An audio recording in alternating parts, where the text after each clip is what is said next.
సీతమ్మ ఎంత ఓర్పు పట్టింది. చుట్టూ ఉన్న వాళ్ళు మాట్లాడకూడని మాటలన్నీ మాట్లాడారు, అయినా ఆవిడ కన్ను ఎర్రబడకుండా ఎవరిని ఏమీ అనకుండా ఎంత ఓర్పు పట్టింది. యుద్ధం అంతా అయిపోయిన తర్వాత ఆంజనేయ స్వామి వచ్చి వీళ్ళందరూ అమ్మ నీ చుట్టూ చేరి నేను వచ్చి నీకు ఉంగరం ఇచ్చినప్పుడు ఏం మాట్లాడారో విన్నాను, నువ్వు అనుమతించు వీళ్ళని చీల్చి చెండాడతానన్నారు. ఆవిడంది నీ ప్రభువు రాముడు చెప్పింది నువ్వు చేశావు, వాళ్ళ ప్రభువు రావణుడు చెప్పింది వాళ్ళు చేశాడు. ఇప్పుడు ప్రభువు రాముడు విభీషణుడు, ఇప్పుడు వాళ్ళు ఏం చెప్తే అది చేస్తారు. కాబట్టి వాళ్ళని ఎందుకు అనడం, వాళ్ళని ఎందుకు చంపేయడం, వాళ్ళకి నా రక్ష, వాళ్ళ జోలికి వెళ్ళొద్దండి. ఏమి దయ, ఆవిడిది దయ.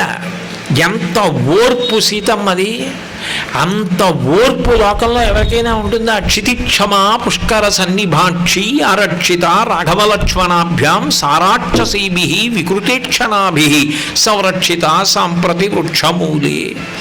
జనక మహారాజు గారి కూతురు అయోనిజ, దశరథ మహారాజు గారి పెద్ద కోడలు, రామచంద్రమూర్తి ఇల్లాలు, లక్ష్మణ భరత శత్రుఘ్నుల చేత సేవింపబడినది, సూర్యచంద్రులు కూడా చూడని తల్లి, సాక్షాత్ పరదేవత, అన్ని కష్టాలు పడి అంత ఓర్పు పట్టి.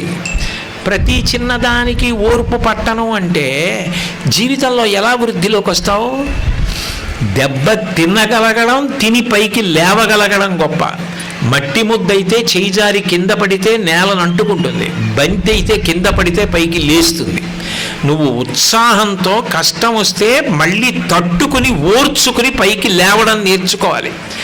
అది లేనప్పుడు మనిషి మృత్పిండల్లా మట్టి ముద్దలా నేల కట్టుకుని పడిపోతాడు. ఓర్పు పట్టి నా పాపమేదో పోతోందని నిలబడగలగడం మొదటి లక్షణం.